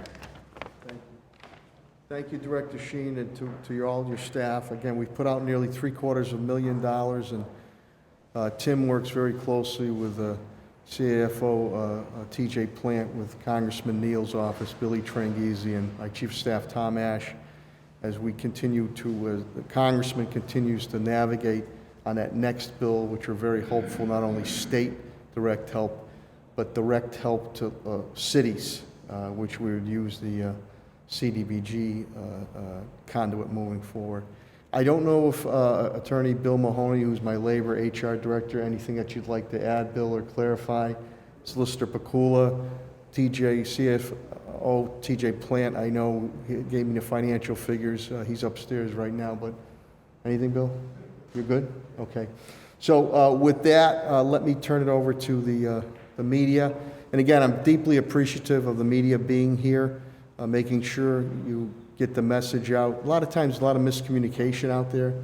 So we appreciate you getting that out in radio, TV, and print matter. I think that's important, coming especially from the experts that are here. I don't include myself in that. But the first questions should go to Dr. Kerouac and Dr. Roos, who have to get back to their duties. So we'll open it up to questions. And again, for Dr. Kerouac, Dr. Roos. Audrey Russo from ABC 40. Dr. Kerouac specifically, you mentioned that clearly there's a risk to reopening, but there's also risks to staying closed. And you mentioned medical risks, and I was just wondering if you could clarify, I guess, maybe what some of those were. I know you mentioned mental health, but I just wanted to make sure there weren't any other ones. Sure. I think as the economy is adversely affected by the shutdown and more people lose their work, they often might lose their health coverage. People might pay less attention to chronic disease management.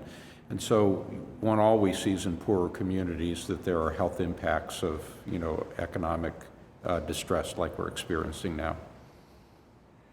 Any other questions of Dr. Kerouac? Paul? Doctor, you mentioned as a member of the governor's reopening advisory board that it was your speculation, it's informed speculation, that things that are low risk would likely be the first to be reopened. What do you mean by low risk? Can you give some examples of what low risk activity or business might be? Well, there were a couple that actually have been approved by the governor in advance of the 18th report. That would be for small independent businesses to fulfill online orders by allowing employees into the store. So, florists can do online ordering, or card shops or whatever. Also opening golf courses and parks is another, where there's a little chance of people coming into close contact with each other. You can ensure that the small number of people involved are wearing masks and using appropriate disinfection. Those would be kind of ultimate examples or extreme examples of low-risk activities. And you can see, a number of states have taken a stab at this, although they often come up with different formulae. But if you were to take a look at, Illinois, Ohio, or New York come to mind as ones that have been kind of mainstream in the way they've gone about this. But places like Georgia that allow restaurants to reopen. I think Texas is letting restaurants reopen for in-person dining. Would you consider that to be something that's low risk? I think many of the states have considered those to be moderate risk, and oftentimes when restaurants in those other states are allowed to reopen, they may only do outdoor service or 50% capacity, or there are various parameters that are put on the restaurants, recognizing that they're more of a moderate risk. Last question on this argument is your understanding that you're going to be presenting a final report on the 18th, or is there going to be some interim report that's There's going to be a final report issued on the 18th. There are, certainly the group is provided for making recommendations to the governor in advance of that, but there's no particular plans around that. I think it's kind of an ad hoc thing. So you're still taking input and doing research at this point? Correct. Thank you. Audrey Russo, Audrey? I have a follow-up question based on something that Paul mentioned, and you mentioned when it comes to outdoors. Is there going to be any look into adapting some normally indoor businesses to be more outdoor and seeing a lot of places that people are trying to keep things out in the open rather than in a closed and poorly ventilated space? Is there going to be any recommendation for maybe restaurants or small businesses to maybe use like some racks outside of their products to make it more, ventilated? Yeah, I'm not going to speculate about what recommendations might be forthcoming, but I know that other businesses in other states have looked to outdoor venues as a way of getting past an inability to achieve that 6-foot separation that most of the guidance is looking at as an important component of the prevention. So if you're in a sort of a tiny cramped space and it's impossible to do the 6-foot separation, some folks have looked to outdoor venues to accomplish that. And I know you mentioned that you were taking a careful look at what other states were doing. Obviously, other states are doing a lot of different things. Are you able to say which states specifically you guys are looking at most? I know there's been mention of Northeast states, but even within Northeast states, there are differences. Yeah, there are roughly 30 states, and as you point out, some of them are going faster than others. I would argue that Connecticut is going faster than New York, for example, and so there is a tremendous amount of variability, and that presents kind of a risk in itself. And that if a state gets into trouble by going too fast, it could put at risk its neighboring states conceivably. So it's not as if I certainly have state plans I've looked at that seem to make more sense to me than others, but I couldn't represent to you what the preferences of the advisory board are. The folks who are doing the behind-the-scenes work are looking at pretty much everyone, including not only states but some individual municipalities that have put forward recommendations. You mentioned some of the legislation that we're doing in Connecticut, as you mentioned, seems to be moving a little fast, right? Even though they're hoping to be roughly the same time as ours, I think we're going to be a little more furtive. At least that's the impression we're getting from the governor at this point. Is there any concern about how Connecticut's reopening, especially given how close it is to us, how close one of the major metropolitan areas is to us, and so much commerce and critical alignment that could affect Massachusetts plan and maybe us, particularly Western Massachusetts? Yeah, I'm not sure I'd look so much at the geographic boundaries. It would be what, if indeed you put in place a rule that causes a resurgence in a particular area, let's say like one of the retail outlets that's happened already within the state, how quickly can you actually get on top of it, contain it, and do you have the capacity in your healthcare system to take on the additional cases that have occurred? So it's not as if one state necessarily gets it right and another state gets it wrong. I think as you begin to expand the economy, you're increasing the risk of transmission, and you need to be vigilant that you're going to be able to detect little hot spots or brush fires that come up, jump on them and contain them quickly. That could happen even within a given state that's doing things right, the way it happened in Korea and Germany, for example. Matt, just to let you know, Matt, too, on Governor Lamont, I happened WTIC, he was doing a press briefing late last week. I was on the road coming back down to City Hall, and he had mentioned about al fresco, eating outside, because he had some restaurateurs saying we want to open up inside. And I think the cautious strategy we're taking, too, is that let's see how this goes, and see if there is an uptick, such as occurred in South Korea, and Germany. And we're very anxious, Dr. Kovat, Dr. Russo, the experts, we're very anxious to see what statistics come out of some of the states who have moved in a much more aggressive pace. And that'll help us. So we're trying to be cautious, strategic. I think Dr. Kerouac said it, we're very lucky to have him on there. It's a balancing act. Because every day, every morning I meet my cabinet heads, we want to make sure everybody's protected health-wise in the city, but we're also saying, geez, we got to get things going too in a safe way. I'm sorry, go ahead. I wanted to ask a question about, you mentioned remdesivir is available. Is the practicality of treatments, can that help push us a little bit further along some level of normalcy in the absence of the vaccine? What's the impact of having more treatments as far as like how, some more of everyday life can be back to normal? So remdesivir has been given to some severely ill patients on ventilators and has been shown to significantly reduce the amount of time they spend on a ventilator, which is a big deal. It really has been given to only a very small fraction of people infected. It's an intravenous drug where we're still trying to figure out its side effect profile. If, second and third and fourth generation anti-coronavirus drugs were available in pill form and had a reasonable side effect profile, you could expect them to work like some of the drugs that are today used for shingles, for example, where they can reduce the days of symptoms and reduce the amount of viral shedding. That would really be the ultimate in having a public health effect. But right now, remdesivir is a great benefit to the individual who receives it, but it doesn't do an awful lot for the epidemic. Dr. Roos, I know you were working on something too. Mercy. Well, just similar comments. Right now, the treatments that we have are for those severely ill patients. So really, it's helpful to the individual. It's helpful to potentially reduce how many patients are in the hospital at a given time or in critical care units at a given time, which could theoretically open up some capacity.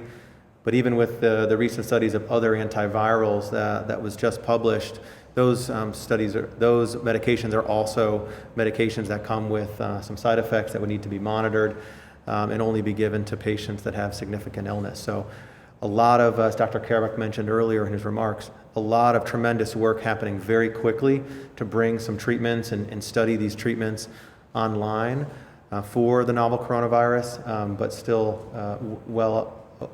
a period away from treatments that would widely be used in an outpatient setting. I just wanted to ask what we had in the act that Commissioner Harris said about some of the concerns with children, the recent children's disease. I don't know if you had any particular thoughts about what she said about that.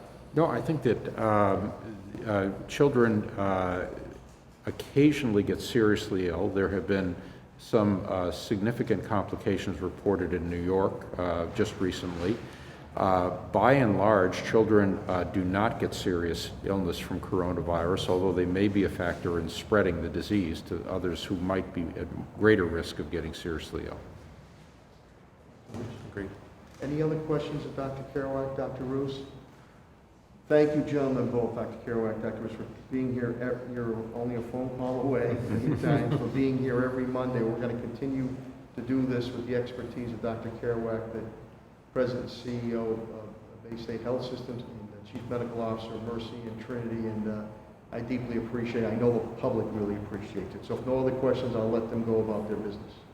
Thank you. Thanks. Thanks, doctors. Are there any other questions of Cabinet? Yes. I just wanted to follow up on some of what we were saying before about Connecticut. I was just curious if you had any conversations with either local officials in Connecticut and the supplemental, maybe even your counterpart in Hartford, just because of the close relationship. The I-91 corridor, that is something that's on my radar screne, and because I think Governor Lamont, I believe, is opening up May 20th. I'm just off the top of my, I just happened to catch it when I was flipping around the station. It was good. And this 18th map, I don't know if this is going to be a drop-dead issue here, but I think I had brought it up before. I don't know if you were at that press conference about not only coordinating with the Western Mass area and Vermont, New Hampshire, New York, the Berkshire area, but we have to be cognizant of the I-91 corridor too, and how that reflects. So we're looking, and we had I have a great working relationship with Governor Baker, Lieutenant Governor Polito. We're really looking to see what foundation, broad guidelines and guidance, regulations are going to be put forth. And then, as Helen has said in many of our meetings, we can fine tune, off that either way. So I don't know if something breaks as early as today. I know the governor's on at 1, or sometime middle of the week. But I think you have to have a coordinated approach. I do believe, and Timmy, you're a veteran of Connecticut development down there. I do believe he did have about the al fresco masks having to be worn, the social distancing, the 25% or capacity, but it was all outdoor al fresco on that. So I think we've all said it, even with the governor, there's got to be some type of coordination within reason, though some might be moving quicker than others. And just a quick follow-up on that as well, just can you discuss a little around some of the coordination or discussions with other mayors or cities in Western Massachusetts in particular? Well, yeah, I've had, early on, I know we were dealing with Westfield and Mayor Humison when we were dealing with the Russian, working together on that, Mayor View and Chicopee. And I know I'll be on, I believe I'm going to be on with some other mayors today at the 1 o'clock for the Black Latino Caucus, which is chaired by my rep and my friend, Carlos Gonzalez. But I think they're all, from my feedback, is that they're all awaiting what is coming across from the governor first, as with Superintendent Warwick on it. What's coming there first, and we can build off that. We can build off that baseline. Audrey?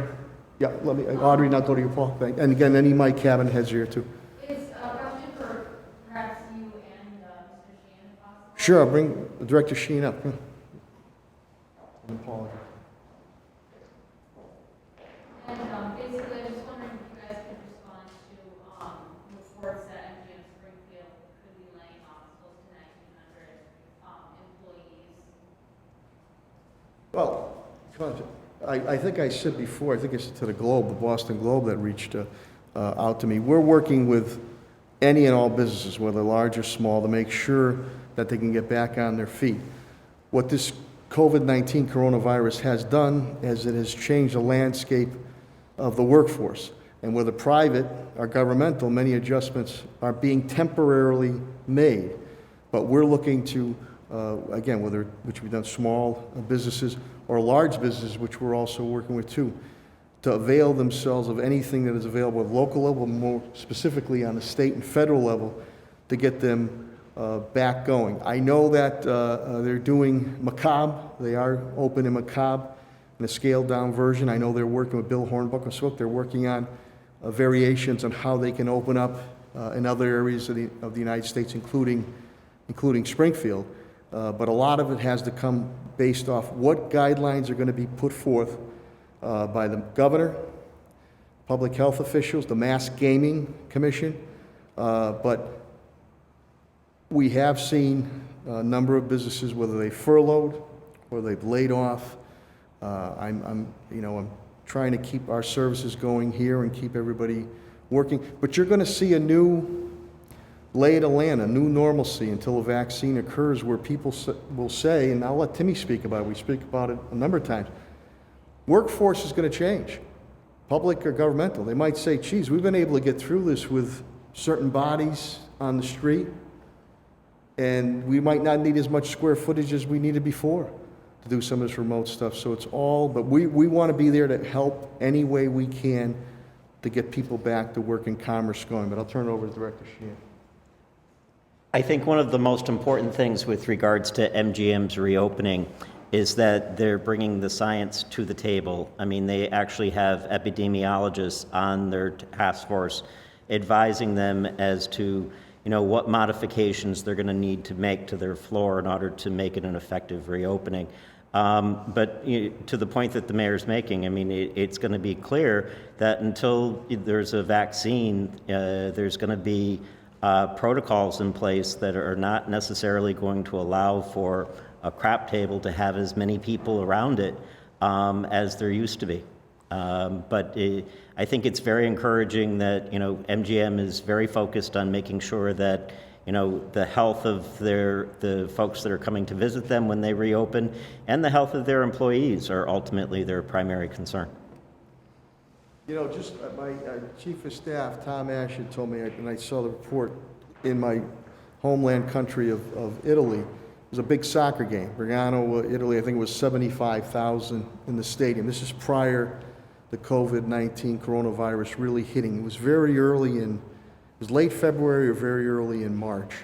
And the excitement of the game, people cheering and yelling and screaming, they did the hot spots on that. And it showed that everybody, major infections came out of that gathering. So as we're looking to get back on pace, I know, with professional sports and maybe, and other gatherings, you got to be cognizant, as Director Sheen indicated, it's going to be different. It's going to be different. And I think over the weekend, getting reports on what has occurred in Korea, South Korea, and in Germany, where they really were able to knock things down, they had to pull back a little bit. And I think I'd like to see, and again, it's a balancing act, I'd like to be open yesterday. We have to do it protecting public health, community health. I'd like to see how some of these other states have gone, because some have really jumped right into the water. And I think we have positioned ourselves, because we're very lucky to have Bay State and Mercy here, that if and when there was a surge, we could handle it. But Helen's point, Matt, we have to be able to search, ID it. We know where it is. Isolate it. We have them isolated, the help that they need, he or she, or the community might be involved. Contact trace. Who have you been in contact with? And then the public health aspect, the community mitigation. Then, if and when it gets to a serious, if somebody is seriously ill, then having the surge capacity to deal with it at Bay State and Mercy, which right now, knock on wood, we do have. So, Paul, I'm sorry. Just to follow up on the MGM question. Yeah. It's based on the comments that Bill Harbaugh made last week in an investors call, and apparently it's their belief that that the travel and tourism industry is going to be one of the last to recover from this, because people are going to be reluctant to Sure. go wherever there are crowds.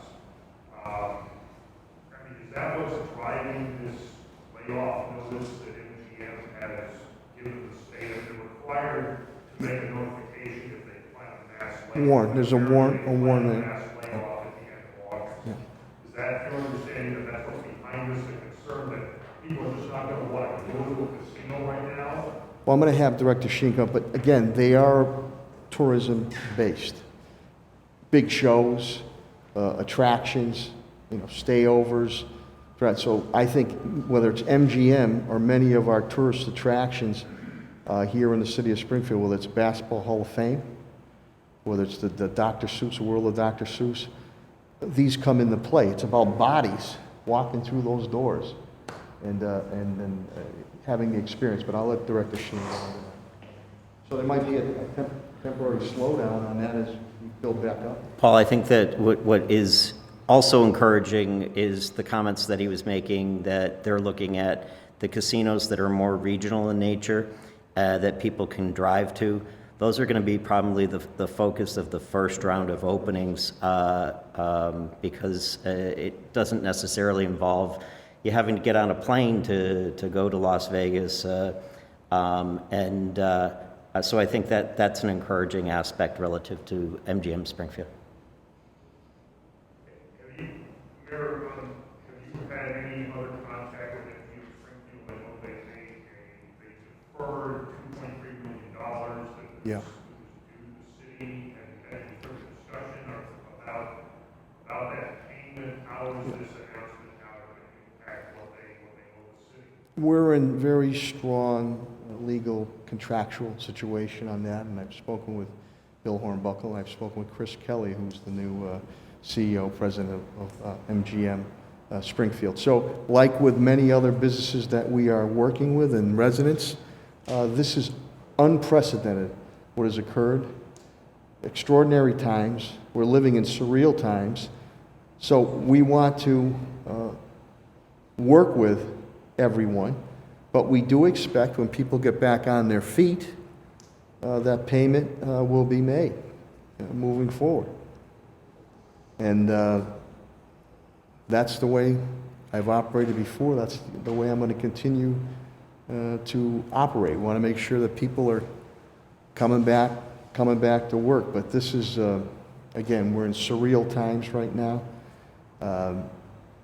Many of you are veterans of what we've dealt with here. Many, if not all my cabinet heads, a number of them, and rank and file. This is our fourth natural and man-made disaster we've dealt with. Unlike the other ones, I knew what hit me, and I knew how to hit back. Here, it's an invisible animal. We don't know how long the duration is going to be. We really have to base it more on medical, health, and the sciences. And in the meantime, trying to balance getting economic activities going. But what good is it? And again, I look upon it as the glass is half full. What good is if you jump too quick, you step over that line too quick, as being what's being witnessed in Korea and Germany, and let's see what happens to some of these other states where you jump quick and then you get hit with a big surge. Confidence. We have to be sure that not only do you have the residential confidence, you got to have the business confidence, and you got to have the consumer confidence. Because I think people will be itching to spend money, but they have to feel that they're safe and they're going to be healthy. So does that take a little bit more time? Possibly could. I'm happy to hear that Dr. Kerouac and Dr. Roos, that some of the drugs that are being put forth now are helping to lessen the duration of this coronavirus, COVID-19. And I guess they're moving, FDA, they're moving fast track on a vaccine. But I think Dr. Fauci or others have said, Helen, you could correct me on that, you might not see that at the earliest. This is really good wishing. Some fall, winter, or beginning of next year. But who knows?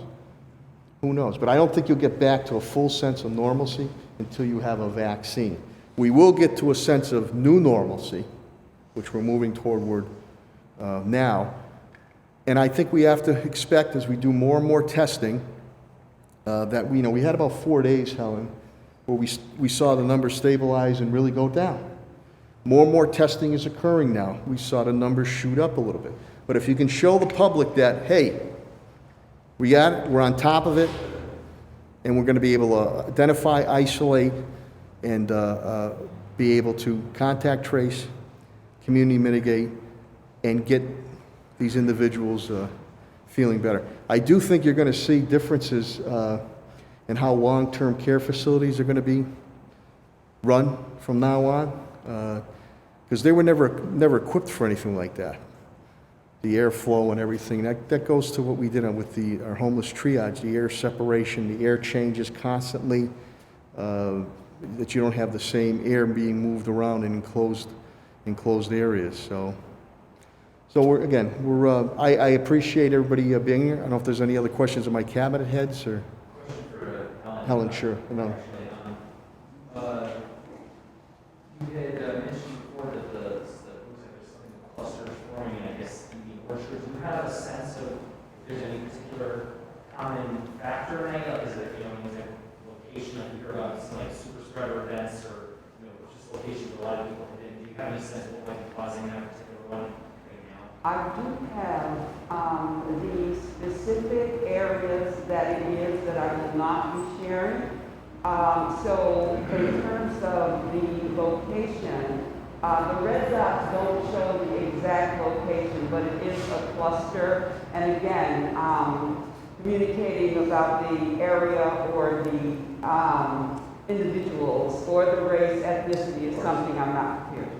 But you just saying there isn't any public health work about anything in particular that might make people think, oh, maybe I have an issue or a connection to this particular cause. That's what I'm more leaning more towards. So the way it happens is that we know that these red dots are positive cases.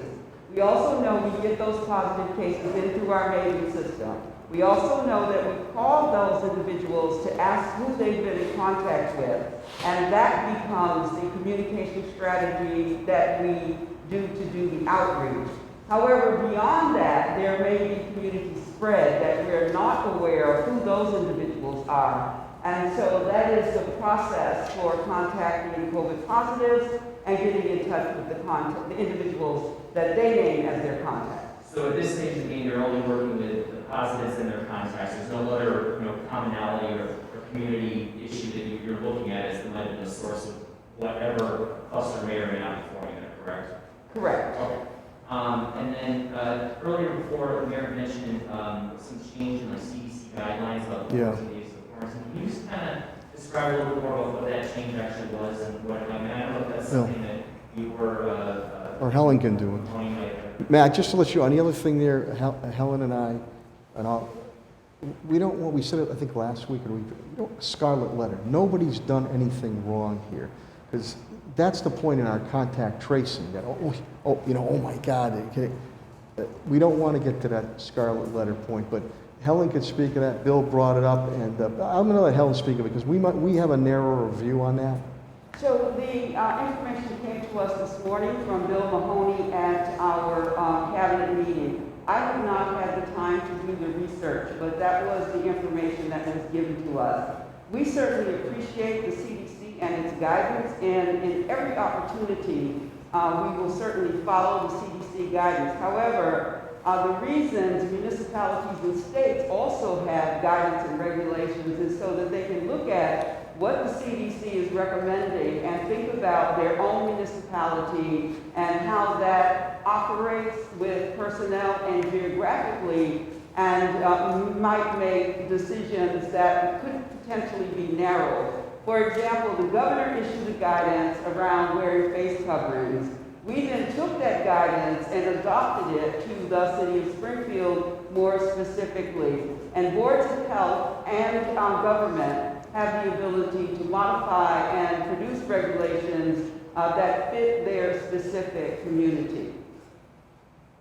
And just one other thing, I know that we don't know what the governor's recommendations are going to be on both things yet. Is there anything in particular you're looking at as far as whether or not you might want more restrictions on what could or couldn't open? I mean, any particular factors you might see that say, maybe Springfield isn't ready for this yet? I know that we're kind of lucky out here in Western Mass that we have a lot of capacity and seems a fair amount of testing capacity as well, but I'm just curious if you have any thoughts. I will let the mayor answer that. We, as the mayor indicated, we're waiting for the governor's guidance.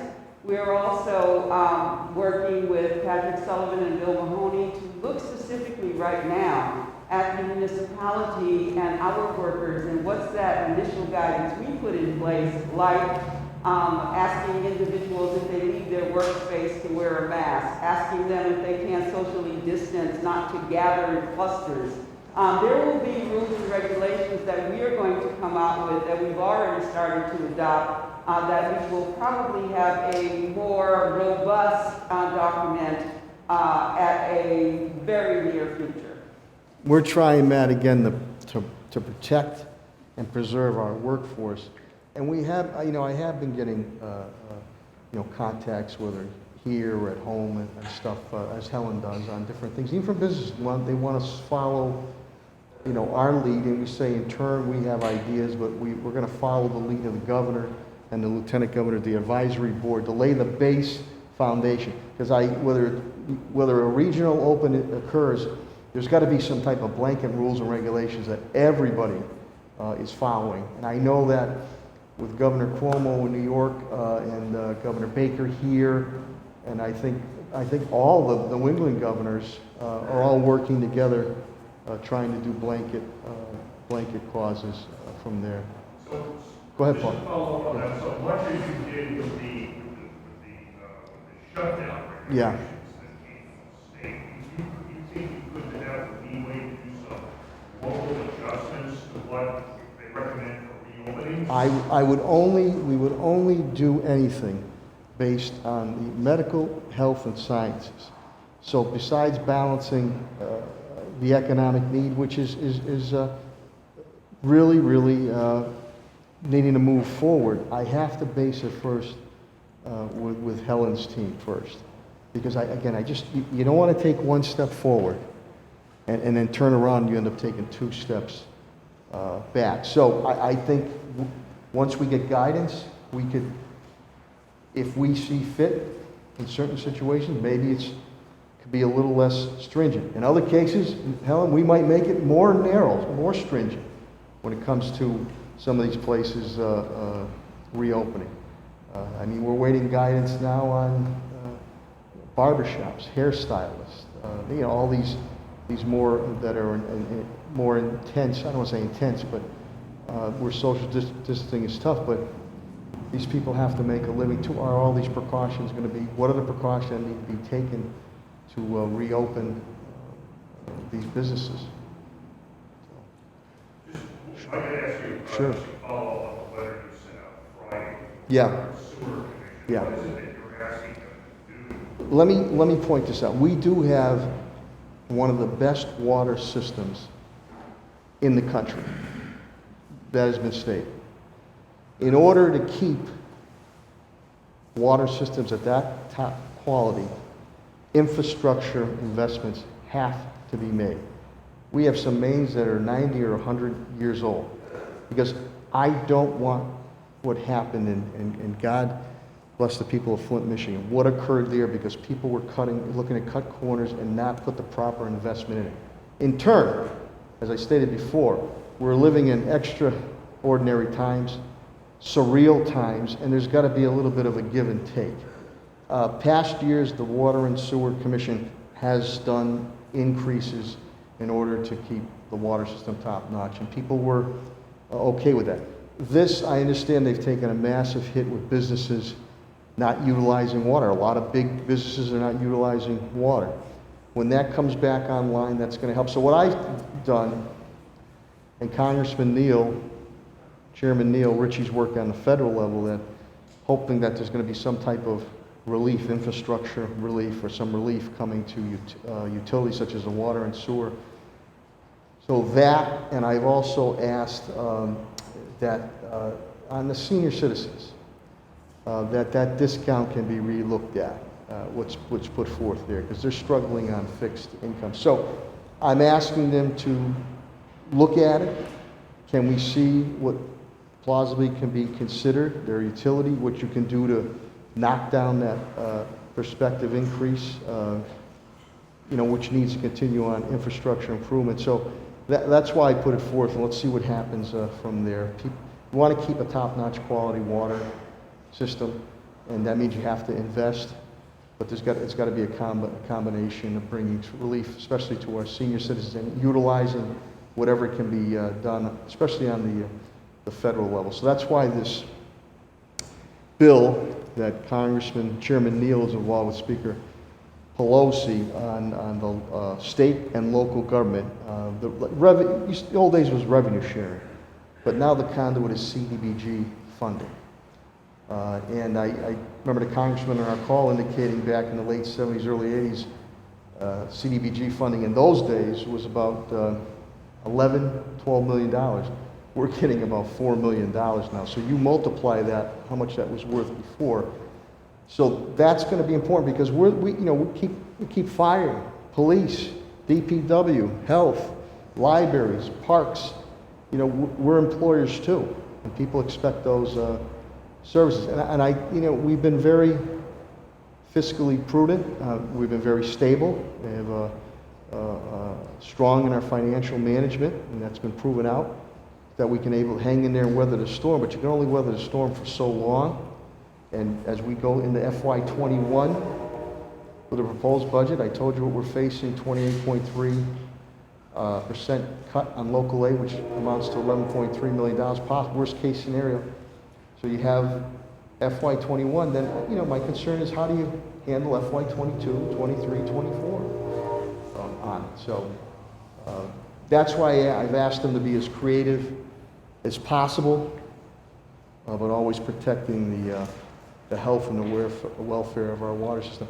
Many diseases, especially in third world countries, other countries with deficient water systems, that's where disease is passed along. So, I mean, you know, we have been noted for having an outstanding water system, and that takes investment. But it's got to be fair, especially in these surreal times. So I've asked, Josh Simmel, I've asked the board to be cognizant of that and be reasonable and realistic if and when some type of increase has to occur to keep the water system top notch.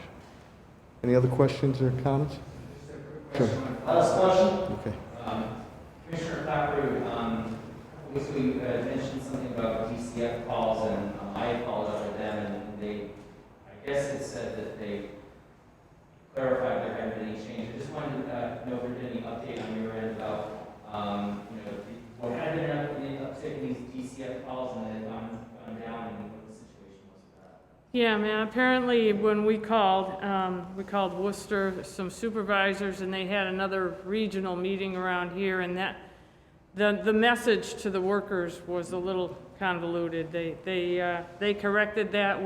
The calls have gone down. We still do assist, but some of the workers took it to mean call the police first, have us check, and then they would respond. That has been rectified. Thank you. Thank you, everybody, and again, to our sign language, lovely young ladies, thank you very much for being here. To the media, thank you. To the print and TV and radio media, thank you for getting the message out. And to all the residents in the business community of the city of Springfield, thank you for your patience and understanding and working with us. Your continued belief and investment in the city of Springfield is deeply appreciated. And I promise you, as we've done before, we will get through this together as one and for the better. Good health to you and your families, and God bless. Thank you so much. Thank you, Focus Springfield.